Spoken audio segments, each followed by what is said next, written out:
Hi everybody, welcome back to my garden. I've got a small task to do today, but it's one that needs to be done. Under all this fleece, I've got my biggest Agave or Agave, whichever way you want to call it. It's the biggest one I've got. It's quite a few years old now, and this is the first time that it's been left out through a winter. It's a sunny day.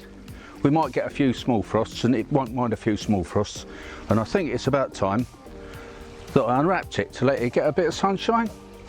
Give it a special treat if you like, because they do come from a hot climate. So anyway, I'm just going to unwrap this and let it see the sunshine.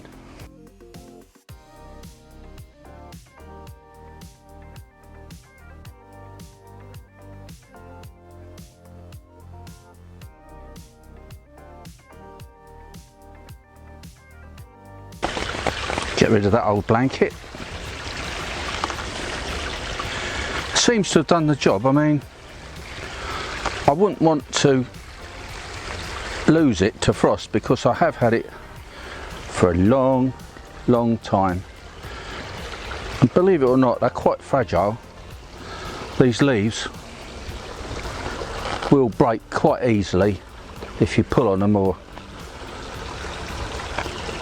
bend them at all, so you have to be a little bit careful. And I think I'll get some scissors to this and take it off like that. It's a lot easier.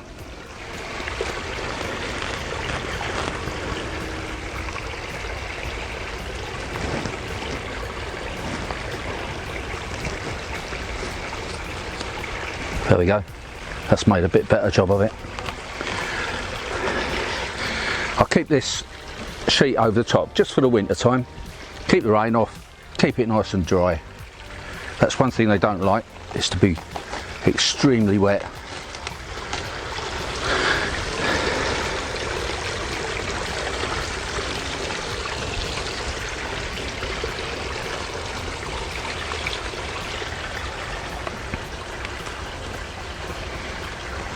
Have to be a little bit careful because it does have some vicious spikes. Look at these big spikes.